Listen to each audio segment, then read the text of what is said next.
bila je maglovita noć, tamo postavili smo oficire KOS-a na takvim tačkama da nam osmatraju. Negdje oko 2 sata ustanovili smo da se na graničnom prelazu nalaze najodgovorniji ljudi iz Ministarstva unutrašnjih poslova Hrvatske.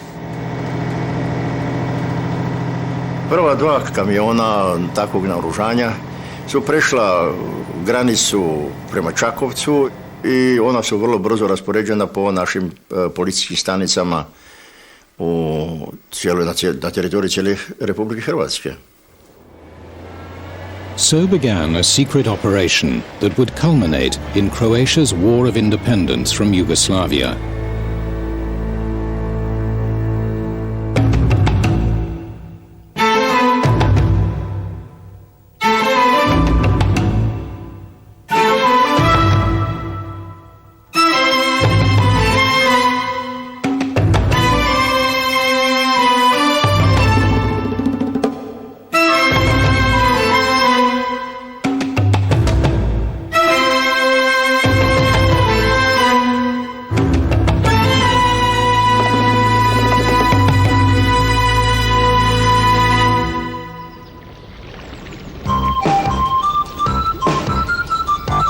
Can you imagine a country where you can still find ancient towns ruled by a crystal clear sea? Yugoslavia is a country with a long turbulent history. After World War II, it became a socialist federation made up of 6 republics and 2 autonomous regions. It speaks 5 official languages and prays to an Eastern Orthodox, Catholic and Muslim God. This is no imaginary land. This is Yugoslavia. In 1990, the federation of 6 republics that made up Yugoslavia was still united. But with the collapse of communism, the 2 major republics, Serbia and Croatia, fell under the sway of rival nationalisms. Serbia's president, Slobodan Milosevic, had been the first to inflame his people. The Serb threat provoked the people of neighboring Croatia to respond. In their first free elections, they chose the nationalist, Franjo Tuđman, as their president. Danas je Krist triumfalno ušao u Jeruzalem, dočekan i pozdravljen od naroda kao Mesija. I glavni grad Hrvatske danas liči na Jeruzalem. Franjo Tuđman dolazi pred građane. Mislim da je u tom vremenu trebalo daleko više suptilnosti, posebno kad se znalo da smo i one Srbe koji su bili za dogovor, koji su bili za Hrvatsku, dobijali protiv sebe. The bleak land of southern Croatia was home to large numbers of Serbs. It was here that the fuse was lit that would lead the whole of Yugoslavia to ignite.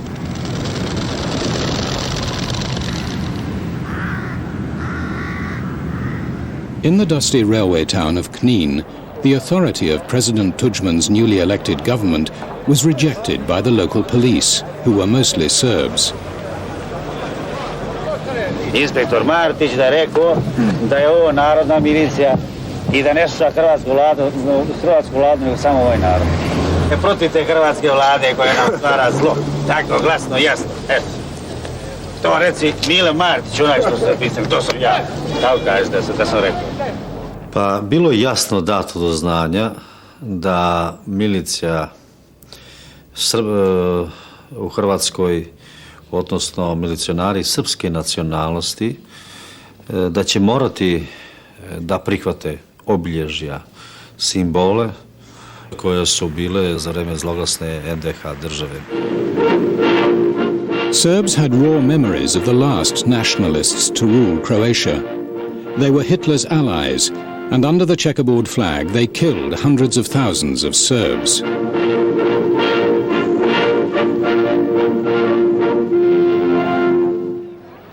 Tudjman's embrace of the checkerboard flag was like waving the Nazi swastika in their faces. When Tudjman sent his police ministers down to Knin to deal with the rebel police, the local mayor, a Serb dentist, prepared a reception committee. Nemojte praviti gužvu pred vratima. Pređite na drugu stranu ulice. Pređite na drugu stranu. Ja sam tada preko puta milicijske stanice u bašti kafića sazvao aktiviste svoje stranke i naredio im da se narod okupi. Inside the police station, the Croat minister tried a conciliatory line with his employees. Molim u policiji, svaki čovjek ima pravo na svoje političko mišljenje. Nakon tih mojih riječi uslijedila je jedna reakcija koja je bila vrlo ružna od strane skupine koju je vodio Mile Martić. Pa Perica Jurić je u početku bio prilično drzak i bezobrazan. Prema tome, iza potpisnika pisma ne stoji 50 potpisa, nego stoji srpski narod.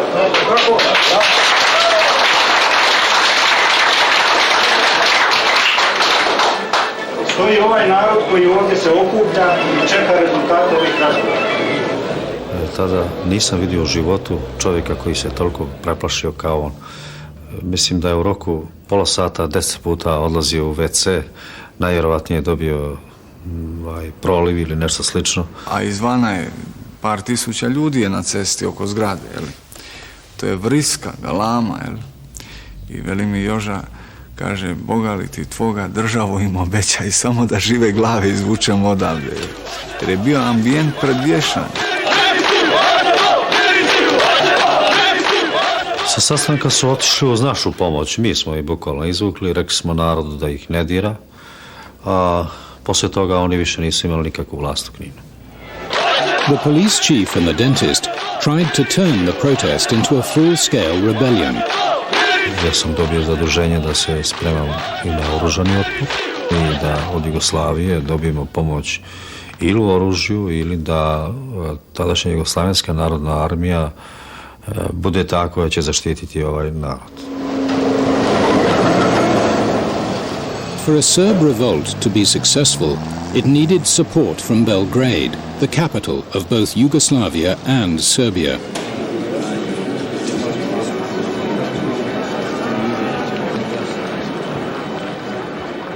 The president of Serbia, Slobodan Milosevic, was happy to stoke the flames of unrest in Croatia.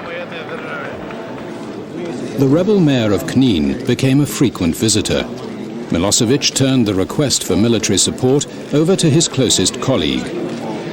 Mene je zvao Slobodan Milošević i tražio je da ja hitno primim Srbe iz Hrvatske, koji su tražili kod mene razgovor kao predsjednika predsjedništva Jugoslavije.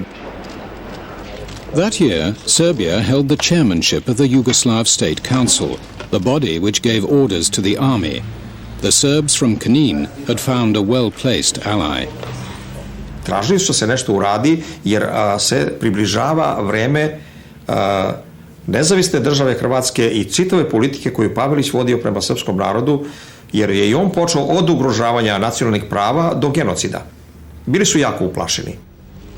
The man in charge of law and order in Yugoslavia, another Serb, advised the visitors from Knin on how to run their rebellion. Praviti barikade. I to sam ih učio. I noću da čuvaju stražu. Ko ima šta, ko nema oružje, ima lovačko. Nešto mora da čuje. Znači da se čuva straža, nekoliko meštana, da budu budni stalno, da ne bi upali ustaše. Iako nije bilo konkretnih obećanja od gospodina Jovića, osjećao sam da bi na neki način moglo da nam se pomogne. Armed with more than advice, the Serbs from Knin organized roadblocks. Belgrade television was quick to play on the fears of their Serb brothers in Croatia. 3 sata i 30 minuta. Nalazimo se na poziciji na kojoj stražu čuva. Narod pomalo, kako da kažem, preplašen i ljudi čuvaju stražu da bi zaštitili svoje živote, jer poučeni su nekim iskustvima iz prošlosti koji su se desili i nastoje da se to nešto ne ponovi sada u ovo vrijeme. Djevojke u ljetnim haljinama vole, djevojke u ljetnim haljinama volim. The crisis in Knin came at the height of the tourist season. We think the scenery is absolutely superb and Yugoslavian people are so friendly. Tourism, a vital source of Croat government revenue, was under threat. And the Serb minority in Croatia had blocked the key road and rail links from the Croat capital, Zagreb, to the sea. In the Croat town of Split, where the European Athletics Championships were about to begin, President Tudjman faced a dilemma. Should he act against the rebellious Serbs? If he did, would the Yugoslav federal authorities intervene? Ja sam tada bio u Splitu I naredio sam nekim ljudima u Ministarstvu unutarnjih poslova da sa specijalnim odredom uđu u Knin I da razoružaju Martića. On mi je rekao, kaže, izvoli, uzmi helikopter I izvoli otići u Knin. To je nadležnost Ministarstva unutrašnjih poslova, izvoli se pojavi dolje, izvoli napraviti sve da se uvede red I mir. The minister was uneasy. The rebellion in Knin was spreading, and he knew its leaders were backed by Belgrade. I autonomiji srpskog naroda. Ja sam mu kazao, ali sigurno će nas zaustaviti armija. Kaže, neka se usude samo. 3 police helicopters took off from the Croat capital, Zagreb, informing air traffic control they were carrying equipment to the coast. In fact, they were crammed with Croat special forces, ready to join ground units in an attack on the rebel Serbs. 10 minutes after takeoff, air traffic control alerted the Yugoslav army that the helicopters were on course for Knin. Prenijeto je iz generalštaba, rekli su mi da im prenesem I da im praktično zahtevamo da ih vrate, ako I ne vrate helikoptere, da ih oborimo.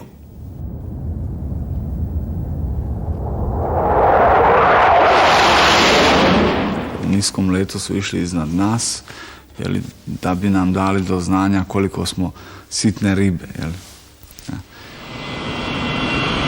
I u jednom momentu se javlja taj pilot koji je decidirano izjavio, veli, ili se vratite nazad u bazu ili vas rušimo. Mi smo tada okrenuli, ova dvojica se okrenula I vratili smo se u Zagreb. President Tudjman was now sure that the challenge from the Serbs in Knin was more than a local squabble. Mi smo bili suočeni znači sa jednim unaprijed određenim programom kako da se podigne pobuna protiv demokratske vlasti.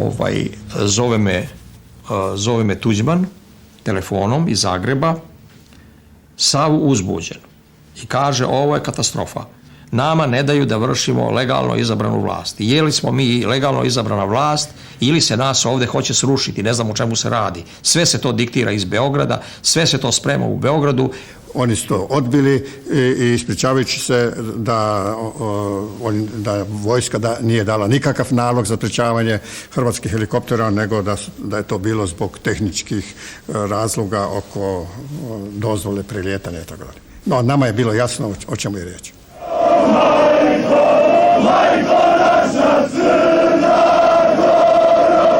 Round 1, to the Serbs.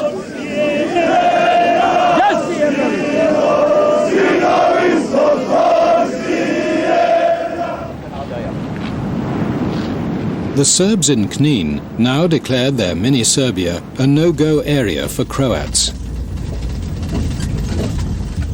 Croat TV dubbed the rebellion the Revolution of the Logs and tried to laugh it off as the work of a few drunken Serbs.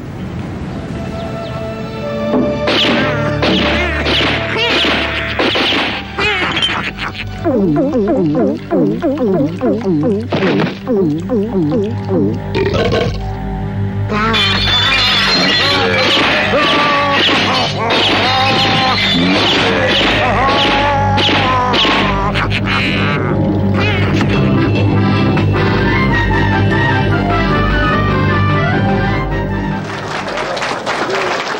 was no joke for a president who had been elected to restore Croatia's pride. The Yugoslav army had humiliated him, and he had no means to respond. Zbog toga sam ja otišao kod predsjednika Tuđmana i rekao da mi ne imamo više šta čekati, da očigledno, a ja sam to i očekivao, armija neće naoružavati našu policiju, a ona je prema zakonu bila dužna to činiti, nego da moramo to učiniti sami. On se s tim saglasio.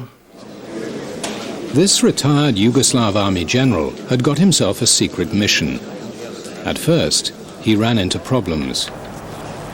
They approached us about supplying them with arms. They said they wanted to improve their police techniques and their police force.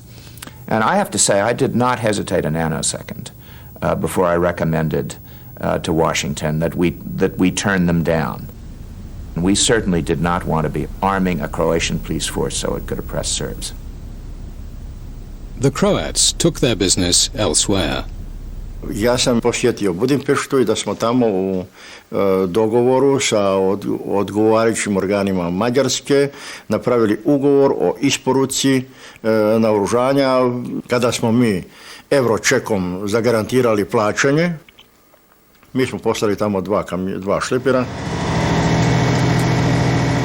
The two lorries, loaded with Kalashnikovs, arrived at the Hungarian-Croat border in the early hours. Someone had been tipped off. Ja sam se isto nalazio na tom prelazu i osmatrali smo iz onog pojasa gde se vojska nalazi sa jedne osmatračnice. Mi u stvari nismo znali precizno da se radi o uvozu oružja. Mi smo znali za nešto tajno što se dešava na granici i propušta mimo kontrole, u čemu učestvuju čelni ljudi sutra. The lorries disappeared into the night. Yugoslav military intelligence now began a major operation to prove who was behind the smuggling. Počeli su da nam postavljaju i zasjede. Počeli su ispitivati u Budimpešti i tako dalje. Vrlo agresivno su nastupili prema Hrvatskoj. Rekao sam tim ljudima po prilici. Ako ne možemo avionom, ne možemo brodom, ne možemo vlakom, ne možemo kamionom, možemo li mravima? Nastala je konsternacija u dvorani. Kakvi mravi? 4 totkaši mali. Shvatili su svi. I krenulo je. Bilo je sitnih zapljena. Ali, Boga mi je dosta i došlo toga. Only the army of the Yugoslav Federation was capable of stopping the Croats. A display of force had been enough to turn back the Croat helicopters bound for Knin. Now, the Yugoslav High Command faced the fact that the government of Croatia was equipping itself to form a rival army. Zakonsku obavezu imao, jer je to uvoženje oružja da bi se izvršila oružana pobuna protiv međunarodno pravno priznate države koja je međunarodno pravni faktor, koja ima svoj ustav.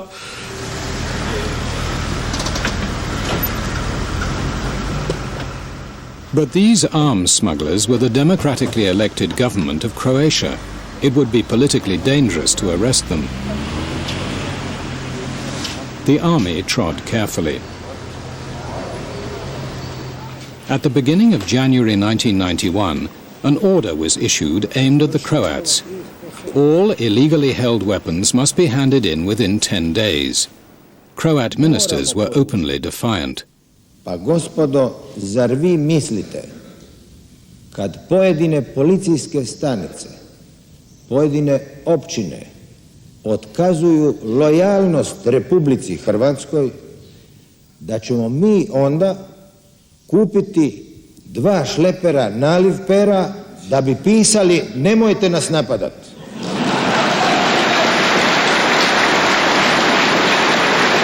moramo poručiti gospodinu Martiću da će hrvatski barjak doći u Knin i hrvatski grb da će doći u Knin. Mesić then phoned Belgrade to tell the Serb leadership what his government would do if an attempt was made to disarm them by force. Mesić je rekao da ukoliko se to ne prihvati što on traži, onda će uraditi sljedeće. Tačno od A do Š da zapišem, da slučajno ne ispadne da mi nije rekao. Prvo, proglasit će odcepljenje.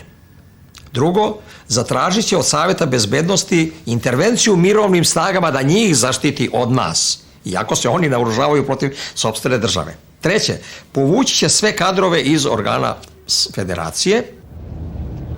Pitao sam ga da li su svjesni da su odabrali rat. Fear swept the Croat capital Zagreb that the Yugoslav army was about to move. Crowds prayed for peace.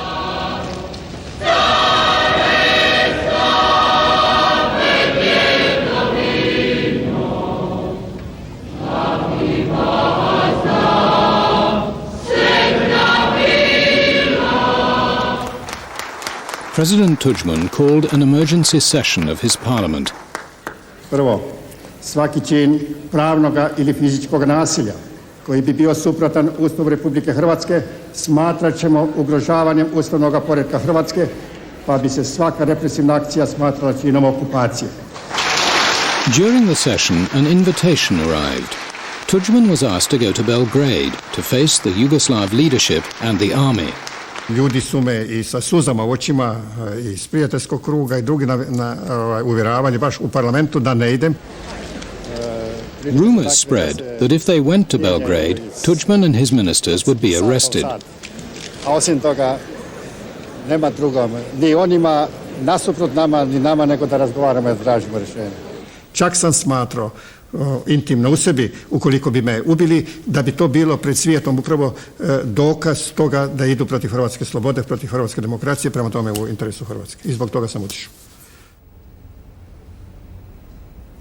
The State Council, Yugoslavia's highest authority, was the body which could give the order for the army to act against Croatia. That evening, they met in Belgrade to deal with Croatia's refusal to hand over weapons.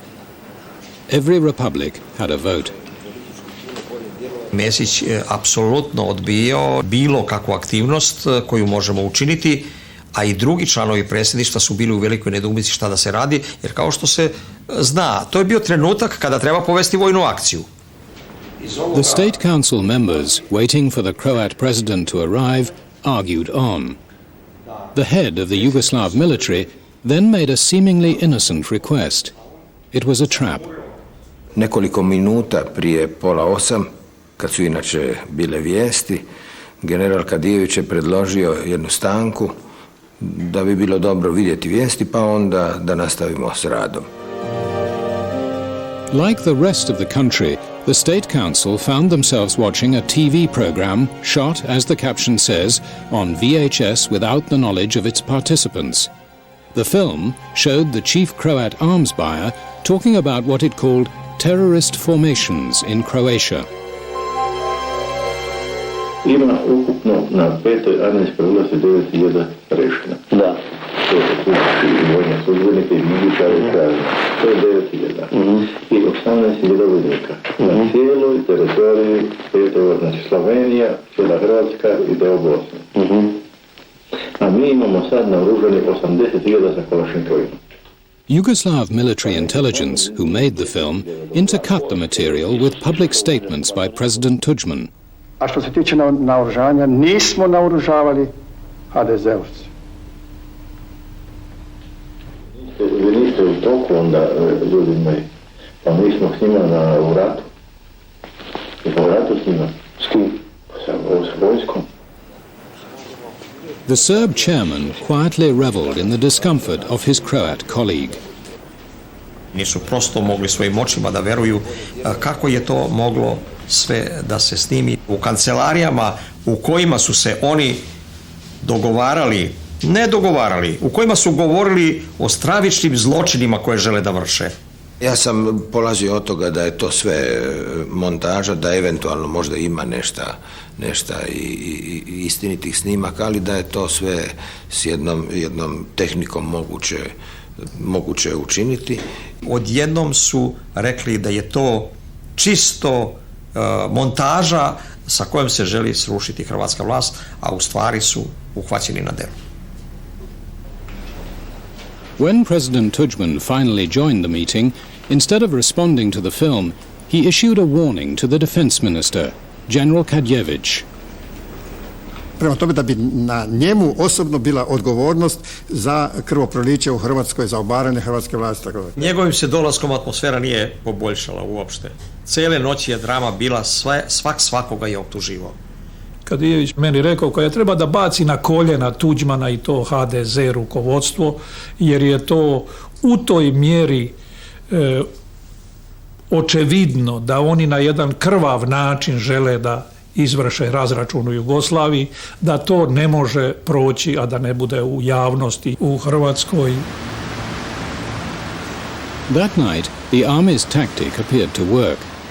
Isolated in the Serb capital, the Croat leaders caved in. Tudjman was forced to give a promise. He would allow the Yugoslav army to arrest those implicated in smuggling arms.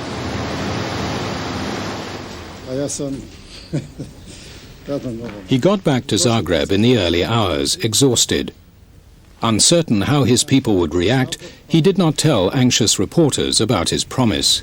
Da će sada naši ljudi u Hrvatskoj moći mirno spavati, da ćemo se moći posvetiti drugim poslovima, a ne se pribojavati da ćemo noću ili ujutro biti iznenađeni tenkovima, vojnim motorom i tako dalje. When Tudjman woke up, he found his people's fear had given way to celebration.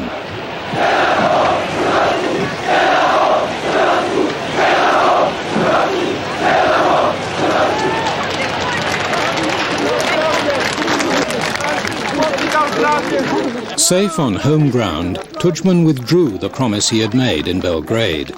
Instead of helping the army arrest the culprits, he passed a law giving his ministers immunity.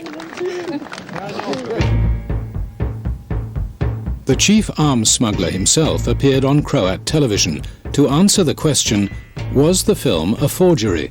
Gledali smo jednu konstrukciju, jedan falsifikat. On leaving the studio, the general immediately set out to discover who had given him away. Martin me sreo i rekao mi je, kaže, samo su dvojica ljudi me mogla u sve ovo uvaliti. Velim, ko su ta dvojica ljudi? Kaže, to je jedan kome vjerujem beskonačno. A velim, ko je drugi? Drugi sam ja. Kaže, tako je. The general had been filmed while trying to persuade two Yugoslav army officers to steal arms for Croatia. Grupa koja je bila okupljena je bila zaista od visokog povjerenja. Ja evo sad mogu da kažem da sam imao neograničeno povjerenje prema Jagaru. But one of them, though a Croat and a family friend, put Yugoslavia first. He had hidden a video camera inside his television set. Tako da nije dobro nekad ne imati ljude kojima beskonačno vjerujete oko sebe u takvim poslovima. Croat TV mocked the impotence of the Serbs. Milosevic, Jovic and the Yugoslav defense minister with their motley crew of Serb nationalists.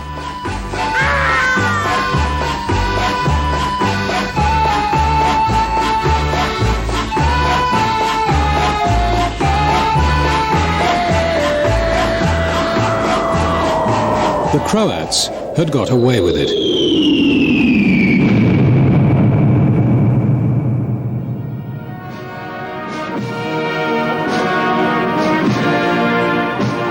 President Milosevic now declared himself the guardian of Yugoslavia.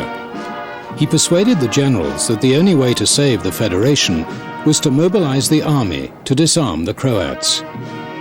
But the generals needed an order from the State Council representing all the republics. To persuade the State Council would require the skills of a Machiavelli.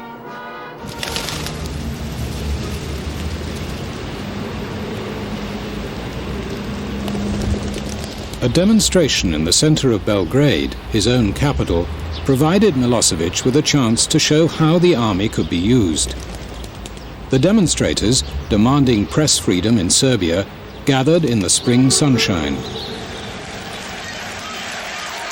Ljudi su bili krajnje mirni, bilo je dosta burnih izliva emocija, bilo je dosta skandiranja, uzvika, međutim ljudi su mirno stajali i slušali govornike. Milosevic chose to see it otherwise. Zvao me prvo Milošević i rekao mi je da je čitav haos i sam je govorio o tome da bi možda bilo potrebno da vojska pomogne. Borisav Jovic, the most trusted ally of President Milosevic, was still chairman of the council which controlled the army. He began to work the phones. Very soon after the beginning of the demonstration in Belgrade, Jovic called me. To je oko podne. Negde između 11 i 12 možda. He was telling me, Vasil, this is a matter of historic vote. We have to block this because a war will erupt. This is a completely illegal action. It is meant to destabilize Serbia and Yugoslavia, that the army has to act.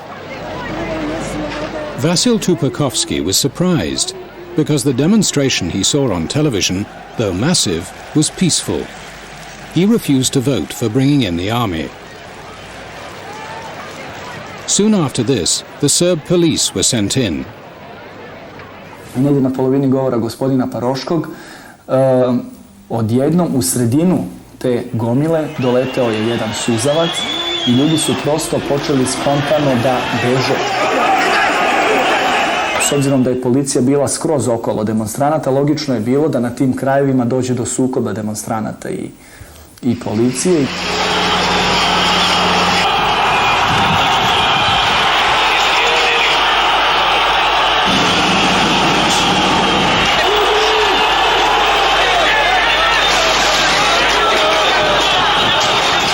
The Serb leaders had first asked for tanks to be put on the streets 3 hours earlier.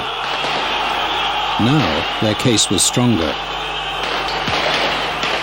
Finally, about 6 o'clock in the evening, when Jovic called me for the 7th or 8th time, I told them, okay, I will vote yes, because I saw that there are casualties. Others will come, for sure. Everything was getting out of control. It was obvious. We were watching the television.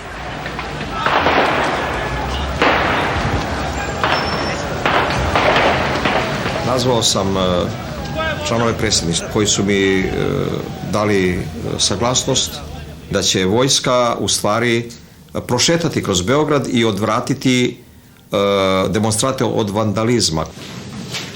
Now the Yugoslav army chief of staff phoned the Serb police minister. This is a recording of what he said.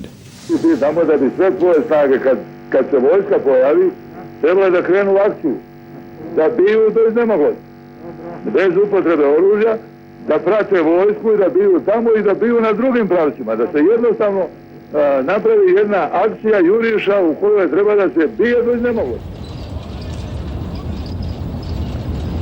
Within the hour, Milosevic appeared on television to justify the intervention of the Yugoslav army.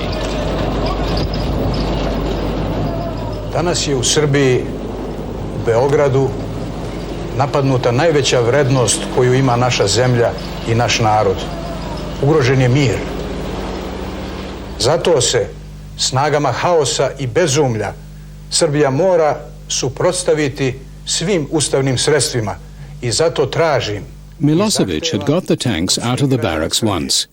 Now he could take the next step towards deploying them in Croatia. It all began with a television announcement. Watching television at about 11 o'clock, maybe even midnight, something like that. All of a sudden the program was interrupted and we saw Jovic. U tim okolnostima the Serb chairman of the State Council, the collective presidency of Yugoslavia, startled his fellow council members. He tells the members of the presidency on television that we have a meeting of the presidency as a supreme command. The next day, 4 o'clock in Belgrade. The Slovene representative was too frightened to come. The Croat, though fearing arrest, believed he had to attend to talk his colleagues round. Pri dolasku u zgradu predsjedništva dočekali su nas vojni autobusi sa predstavnicima vojske koji su rekli da će sjednica biti u vrhovnoj komandi. Colonel came up to us and he showed very dramatically and orderly that we have to enter the bus. To je jedna predigra, da je to pokušaj u stvari stvaranja impresije jakosti vojske, ozbiljnosti situacije. Message was very afraid. You could notice that immediately, all set up like that in the back. Only the Serb chairman and the Minister of Defense knew what was going on as the other members filed in. We entered the meeting room. It was very cold. I would say not more than 14. The presidency was there trembling before the military. The camera was on. It was never before we saw a camera. Cameras recorded every word, all part of the army's plan to intimidate the State Council. The Serb chairman called on the Minister of Defense, General Kadjević. Na djelu je perfidan I do kraja razrađen koncept razbijanja Jugoslavije. Da se izazivanjem građanskog rata stvore uslovi za spoljnu intervenciju I definitivnu uspostavu marionetskih režima na prostoru Jugoslavije. The Minister of Defense then proposed the immediate declaration of a nationwide state of emergency. The army proposal was given in a form that you cannot turn it down. It was the responsibility of the presidency to save the country from civil war. This was the explanation, and to most of us it was clear that truly that kind of situation existed. The Croat would have none of it. Srbija može biti velika, ali te prostore mora osvojiti armija. Ona ne može do hrvatskih prostora doći bez armije, a to je rat. Ja sam ga uvijek pokušavao kao I sve njih razuvjeriti, htio sam ih vratiti u realnost, htio sam mu pokazati da nije krivnja na Hrvatskoj. Sada donijeti odluku da suspendujete sve to što je zakon I što ste naredbu donijeli. Izvolite. Izvolite.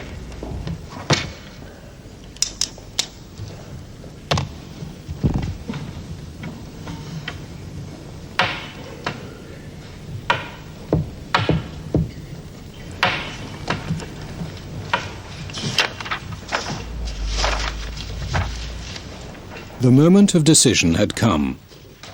The Serb chairman needed the support of 5 of the 8 voting members. He turned first to a reliable ally. The vote was yes by Kostić. I said next to him second, and I said no. Mesić was next to me as vice president. He said no.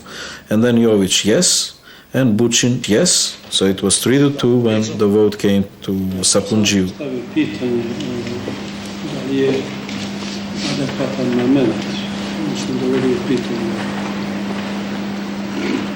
Da li si ti dobio dovoljno odgovora ili još da odgovara na to? Dobro. Dobro, znači prihvataš. So they had 4 votes already and they needed the 5th vote. Bogić, izvoli.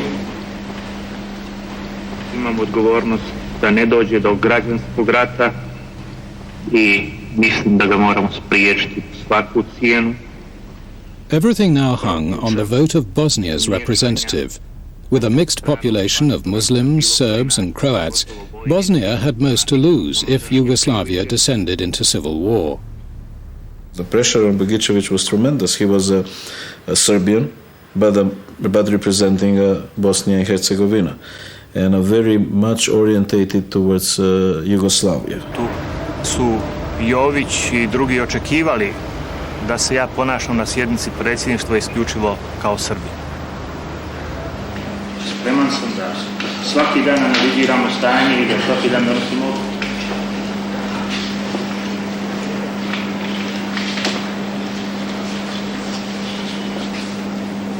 Nema mnogo logike u tome što govoriš, ali ne bih želeo da polemišem. Jović started shouting, vote, what is the problem? Vote yes, vote no, but vote, Bogić, vote. Kod izjašnjavanja Bogića, Bogićevića nastala je mrtva tišina.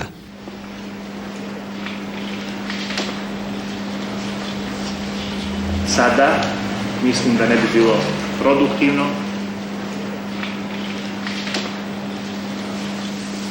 Zaključujem sednicu. Bosnia had stymied both the army and the Serbs.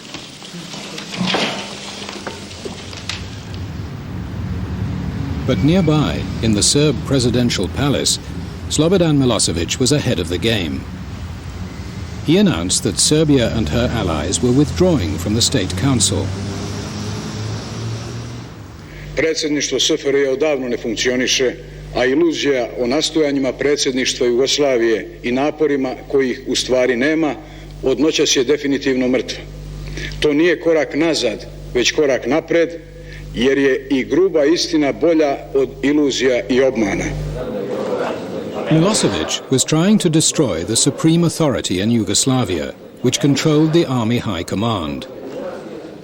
Armija može da kaže, pošto nemamo vrhovnog komandanta, a mi smo prisiljeni da sami takvu odluku donesemo i da te paravojne jedinice suzbijemo. To je bilo naša formula. Milosevic and Jovic were seeking to give the army a free hand to launch war on Croatia. But they were unsure how the West would react. Američki ambasador Zimmerman tražio zvanično prijem kod mene. What I said to Jović was that we were very anxious that force not be used in Croatia. Oni faktički se slažu sa stvaranjem paravojnih jedinica kojima legalna država ne može ništa. He said to me, Mr. Zimmerman, he said, and I think he shook his fist at this point, that Mr. Zimmerman, he said, how many armies does the United States have? How can you tolerate having more than one army in your country? How can you expect us not to react when the Croats are trying to build their own army? Ali se iz toga vidi već najava zvaničnog pritiska najveće svetske sile na našu državu, na našu vlast. The Serbs looked to a traditional ally. Ja mislim da ovo do sada nije ni objavljeno nikada i nigde. Mi smo se tada konsultovali, Kadijević i ja, da izvršimo određenu konsultaciju u Rusiji.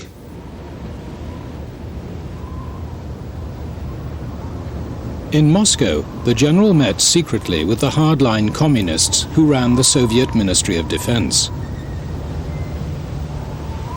Dogovorili smo se da on postavi pitanje: ako mi izvršimo nasilno oduzimanje oružja Hrvatima i ako zapadne zemlje izvrše vojnu intervenciju, da li će nas Rusi zaštititi? The Soviet defense minister gave General Kadjevich details of their intelligence reports. These showed the Yugoslav army was safe to ignore Western warnings. Nije to znao niko, ni jedan član predsjedništva, ni niko, apsolutno samo ja. To su naše interne stvari, mi radimo ono što imamo pravo, to su informativne stvari koje nisu nikakve odluke. Confident they could act in safety, Milosevic and Jovic went to the Yugoslav army headquarters for the launch of the military action they had planned together.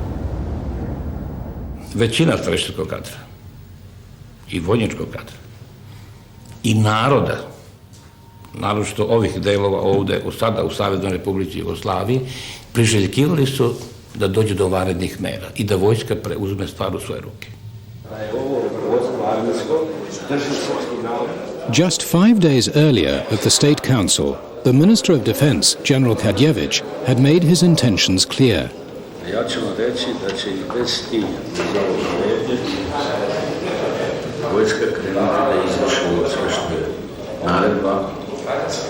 But now, when the time came to act, his fellow conspirators were in for a shock.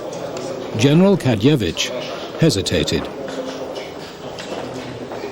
I vojska je onda, kao što sam vam rekao, procenila da bi to bilo smatrano kao vojni udar, da bi to niko ne bi iz međunarodne zajednice priznao i da bi to vodilo u potpuno suprotnom pravcu nego što bi bilo rešenje za krizu u Jugoslaviji. On je van sumnje želio Jugoslaviju po svaku cijenu braniti i tako dalje, ali to da istupi sa oružanim snagama, sa armijom, da to učini, to on nikada u svojoj svijesti i u svom načinu razmišljanja uopće nije mogao akceptirati. Yugoslavia's senior general had dashed Milosevic's plan.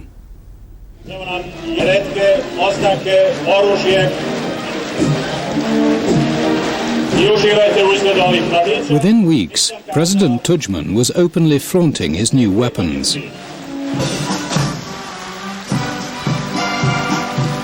Croatia had chosen the path to independence. Znamo da će čitav hrvatski narod ustati na noge kao jedan ako će tu suverenost trebati braniti.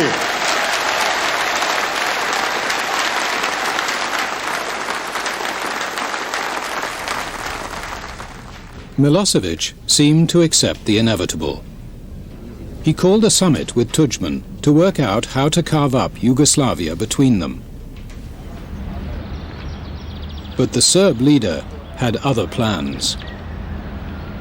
Smatrao je da treba to da nas ozbiljno upozori da mi svoju taktiku prilagodimo. Treba vojsku tamo rasporediti oko srpskih prostora, prepustiti Hrvatima da izazovu sukobe i onda zadržati te teritorije.